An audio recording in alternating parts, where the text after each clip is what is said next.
Bienvenidos a Tus Derechos. El primer jueves de diciembre próximo se elegirá el nuevo presidente de la Corte Suprema y a los presidentes de las Cortes Superiores del país. Para dialogar sobre este tema, hoy tendremos en el programa al doctor César San Martín Castro, juez supremo y presidente de la Sala Penal Permanente de la Corte Suprema de la República. Estará la doctora Rosario Fernández, ministra de Justicia, quien nos hablará sobre las líneas maestras que seguirá la cartera de Justicia. Bien amigos, así empieza una nueva edición de Tus Derechos, programa producido por el Tribunal Constitucional. A continuación, nuestros titulares. El doctor Francisco Morales Sarabia dialoga con la doctora Rosario Fernández, ministra de Justicia, sobre las líneas maestras que sigue la cartera de Justicia. El presidente de la Sala Penal Permanente de la Corte Suprema de la República, doctor César San Martín Castro, nos comenta la importancia de las próximas elecciones para elegir al presidente de la Corte Suprema. ¿Sabías que?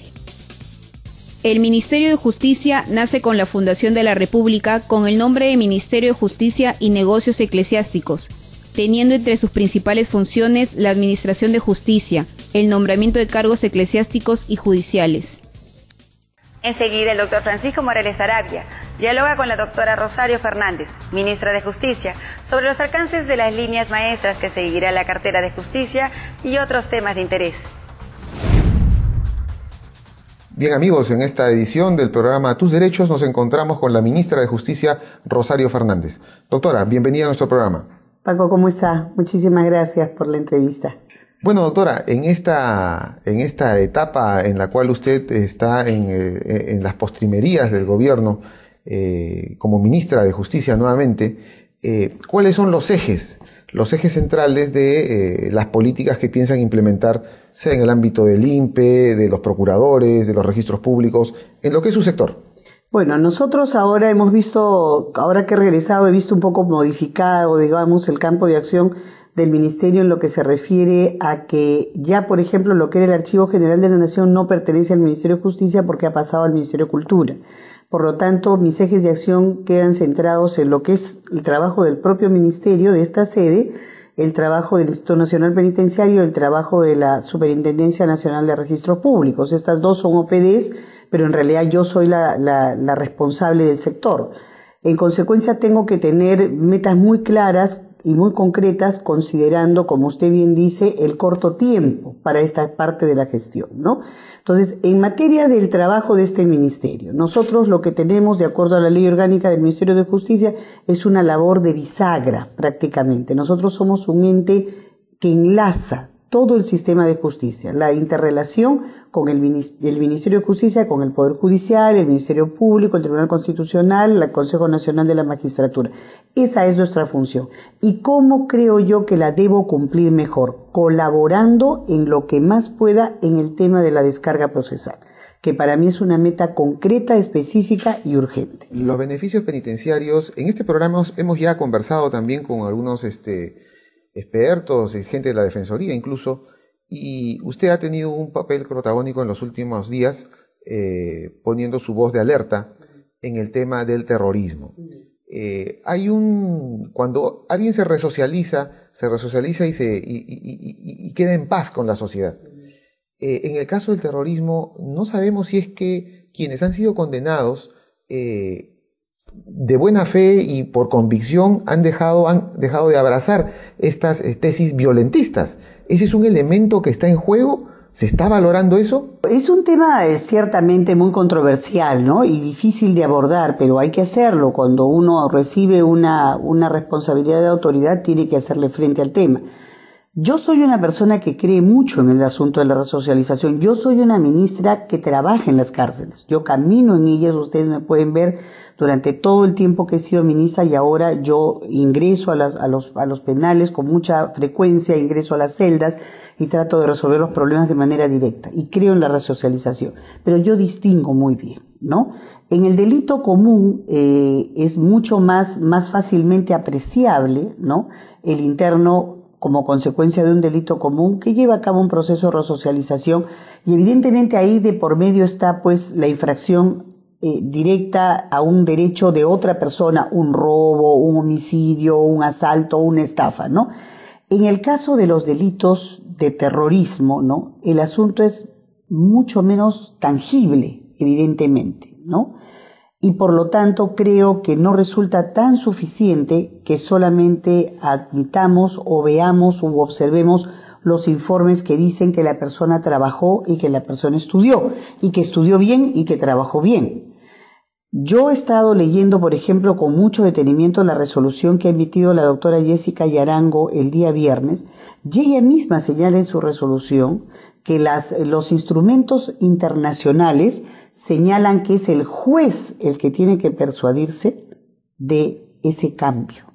Entonces, yo pregunto, si un juez recibe una solicitud de beneficios penitenciarios acompañada de un informe técnico del INPE, ¿debería basarse solo en esos informes para decidir? Yo creo que no, porque la ley supone que es al juez a quien le persuade que la persona ha cambiado. Para eso él tendrá que entrevistarlo, exacto. Conversar Entonces con él. Yo pregunto, hablar. ¿ha hecho la magistrada o los magistrados que ven este tipo de casos uso de esos elementos y esos instrumentos para poder decidir? Porque los beneficios penitenciarios no los concede el Instituto Nacional Penitenciario, solo opina, Paco, es como un informe pericial. Finalmente, el que otorga el beneficio es el juez, porque si no fuera así, dejaríamos que el INPE solo los otorgue y no necesitaríamos la decisión del juez. Después no es una mesa de partes. No es una mesa de partes, y a mí me parece que falta un poco más de decisión en el tema. Yo quisiera ver una resolución de un juez que diga, yo he entrevistado, yo he hecho estas preguntas, y a mí me persuade y yo estoy convencida que la señora Berenson ha cambiado y se ha resocializado. Y me ha demostrado que ha modificado su pensamiento, ¿no? Eso es lo que yo quiero escuchar. Y que digan que además el señor Osman Morote ha cambiado su pensamiento, sus ideas, su actitud en cuanto se refiere al sustento del delito que cometió. Doctora, efectivamente usted ha dicho que la democracia, nosotros hemos apostado por la democracia, una democracia en paz, sin violencia. Y un componente importante de la democracia son los derechos humanos. Entonces, la Corte Interamericana ha tenido un protagonismo importante en el sistema jurídico nacional porque hemos sido condenados varias veces. ¿Cómo va nuestra defensa judicial ante esta instancia supranacional? Bueno, definitivamente la defensa en la sede supranacional ha mejorado sustantivamente con la expedición del decreto legislativo 1068, cuando se crea el sistema de defensa jurídica del Estado y se crea la Procuraduría Supranacional. Le explico. Hasta ese entonces lo que teníamos en este ministerio era que pedir por favor en cada oportunidad a abogados connotados que nos hicieran el servicio de presentar una defensa en el exterior. Cada abogado connotado, ¿no?, prestigioso, académico, lo hacía y lo aceptaba con muchísimo entusiasmo porque le da mayor prestigio, le da laureles. Pero eso era todo, y lo único que nosotros hacíamos era, digamos, pagarle los viáticos y los pasajes y agradecerle mucho con una resolución. Pero no había un seguimiento permanente de la causa, un constante actuar y accionar con la defensa. La Procuraduría Supranacional ahora es toda una organización acá. Está a cargo de la doctora Adela Muñoz, que tiene un equipo de abogados muy competentes y que, a diferencia de lo que se hacía antaño, ahora en cada defensa se compromete al sector que tiene la causa, ¿no? Si es un tema del Ministerio de Defensa, se compromete al sector de defensa. Si es del Poder Judicial, se compromete al Poder Judicial. Fíjese, nosotros hemos llevado a las audiencias, cosa que nunca antes se había hecho, al presidente del Poder Judicial, que ha ido a informar, a los ministros que han tenido que comparecer en algunos casos también, a los presidentes de instituciones como el Tribunal Militar. Todos ellos han ido comprometidos con la causa, ensayando sus posiciones, sus exposiciones y participando activamente en las audiencias. Ahora, yo creo, Paco, que es muy importante que hagamos una reflexión y una memoria en el tiempo, porque los años pasan y la memoria a veces es corta, ¿no? Nosotros vemos que hay jóvenes que tienen un promedio de 30 años ahora que no saben, Paco, lo que fue Sendero Luminoso. Ellos no han vivido lo que nosotros hemos vivido, ¿no? Yo tenía 6 o 7 meses de embarazo cuando estaba en mi casa y voló el auto de Tarata y voló el edificio de Tarata, y yo sentí que era en mi propia casa, vivo relativamente cerca. Y esa fue una situación tan dramática que nos marcó tan de cerca, ¿no? Que pensábamos, Paco, que nunca nos íbamos a olvidar de ello. Pero hoy día, si usted pregunta a jovencitos universitarios que tienen 20 o 22 años, no saben eso. ¿Por qué? Porque hoy día, en el año 2010, esos jovencitos han nacido en el año 90. Tenían muy pocos añitos y no se acuerdan de eso, no saben. Y nosotros como padres, a veces por el hecho de no recordar esa parte tan dramática de la existencia, no se los mencionamos. Entonces, ¿qué está pasando con eso? En otros niveles. También parece que hay olvido. Fíjese lo que está ocurriendo en la Corte Interamericana.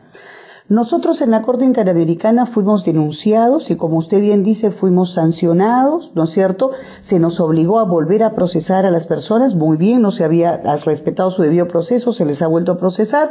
Luego se nos obligó a cambiar la legislación terrorista, también lo hemos hecho. Hemos hecho muchas otras cosas más. Está el Ojo que Llora, está el Museo de la Memoria. Hemos cumplido, tenemos reparaciones, hemos ido avanzando. Sin embargo, resulta que se quedaron allí pendientes en la Comisión Interamericana 94 denuncias, Paco. De un solo saque, en un solo momento, la Comisión Interamericana ha destapado eso que tenía antiguo, se ha puesto al día y de frente nos ha trasladado las admisibilidades de esos casos. Y si nos ponemos a revisar, se trata de casos tan antiguos, que en muchos de ellos ya las personas fueron vueltas a procesar, recibieron las garantías de debido proceso, hasta ya cumplieron las penas, y ahora, para poder ponerse al día, como se quedaron sin proveer, les han preguntado, dígame, ¿usted todavía quiere tener vigente esta denuncia? Y por supuesto los denunciantes han dicho, sí quiero. Entonces, ¿sabe qué? A ver, actualícela. Ya, la actualizo con lo que ahora me ha pasado. Ahora, esto, ¿no? Entonces, nos mantiene y nos trasladan eso como si fueran temas que estuviesen vigentes. Y entonces, en el ojo público, aparecemos como un Estado permanentemente infractor. El Estado peruano, ¿no es cierto?, que ya pasó por toda esa tragedia, ahora tiene que volver a pasar por el procesamiento de esos 94 casos. Me parece que no hay razón. Yo he estado en Washington hace 2 semanas y tuve una entrevista con el señor Santiago Cantón y le expresé mi preocupación y mi protesta, en cierto modo. Porque le dije, señor Cantón, nosotros somos un país que está creciendo mucho, que nos hemos levantado de golpes muy duros, de una violencia terrorista sin cuartel en contra de la democracia, y sin embargo hemos sabido convivir con el sistema interamericano, hemos obedecido lo que se nos ha dicho, hemos corregido las cosas que estaban mal hechas, y no se nos puede mantener en esta situación como si fuésemos un Estado permanentemente infractor con 94 denuncias nuevas, que no son nuevas porque son tan viejas que tienen 10 y 12 años. Sí, pues ese es un problema que también tiene la propia comisión, que no filtraba los casos y filtraba los que en ese momento podían tener una repercusión política o que les interesaba a ellos, y ahora de golpe nos reactivan 94 y aparecemos como que tenemos 94 violaciones inmediatas, y seguramente que serán algunas bastante graves, pero que no son de ahora. No son de ahora, no corresponden históricamente a la situación, han sido en muchos casos subsanadas, en muchos casos corregidas, y al contrario, se da la posibilidad a los otrora denunciantes a que actualicen, entre comillas, la denuncia incorporando temas que no pertenecen a la época. Doctora, muchas gracias por esta entrevista para el programa Tus Derechos, y nuevamente estaremos seguramente con usted en otra oportunidad. A usted, Paco, muchas gracias. Bien, amigos, fue la ministra de Justicia, Rosario Fernández, para el programa Tus Derechos. El 14 de octubre de 1829, durante la Confederación Peruano-Boliviana, los ministerios fueron reducidos a 3, siendo anulada la cartera de Justicia, cuyas funciones fueron asumidas por el Ministerio de Gobierno.